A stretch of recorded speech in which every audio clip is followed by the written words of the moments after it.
നമസ്കാരം.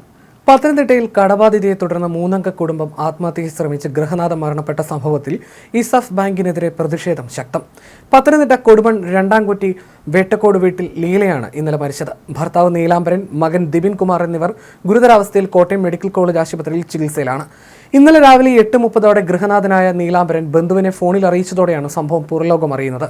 സമീപവാസികൾ എത്തിയപ്പോൾ കുടുംബാംഗങ്ങൾ അവശനിലയിൽ കിടക്കുന്നതും വീട്ടിലെ 3 ഫാനുകളിൽ സാരി കെട്ടി കുരുക്കിട്ട നിലയിലുമാണ് കണ്ടത്. മൂവരും എന്തോ ടാബ്ലറ്റുകൾ അമിതമായി കഴിച്ചതായും സംശയമുണ്ട്. ഉടനെ തന്നെ മൂവരെയും പത്തനംതിട്ട ജനറൽ ആശുപത്രിയിൽ എത്തിച്ചപ്പോഴേക്കും ലീല മരിച്ചിരുന്നു. ഇത് ഗുരുതരമായതിനാൽ നീലാംബരനെയും മകൻ ദിബിനെയും കോട്ടയം മെഡിക്കൽ കോളേജിലേക്ക് കൊണ്ടുപോവുകയായിരുന്നു. തൊഴിലുറപ്പ് തൊഴിലാളിയാണ് ലീല. നീലാംബരൻ പെയിന്റിംഗ് തൊഴിലാളിയാണ്. കുടുംബം 70,000 രൂപ ലോൺ എടുത്തതിന്റെ തിരിച്ചടവ് മുടങ്ങിയതിനെ തുടർന്ന് ബാങ്ക് അധികൃതർ വീട്ടിലെത്തി ഭീഷണിപ്പെടുത്തിയതിന്റെ മനോവിഷമത്തിലാണ് കുടുംബം ആത്മഹത്യയ്ക്ക് ശ്രമിച്ചതെന്നാണ് ഗ്രാമപഞ്ചായത്ത് അംഗം വിപിൻ കുമാർ പറഞ്ഞത്.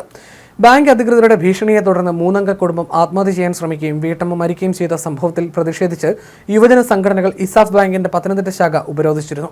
ബാങ്ക് ജീവനക്കാരെ പുറത്തെത്തിക്കാനുള്ള ശ്രമത്തിനിടെ പോലീസും യുവജന സംഘടനാ പ്രവർത്തകരും തമ്മിൽ ബലപ്രയോഗം നടന്നു. തുടർന്ന് യൂത്ത് കോൺഗ്രസ് പ്രവർത്തകർ പത്തനംതിട്ട മാർക്കറ്റ് റോഡ് ഉപരോധിച്ചു.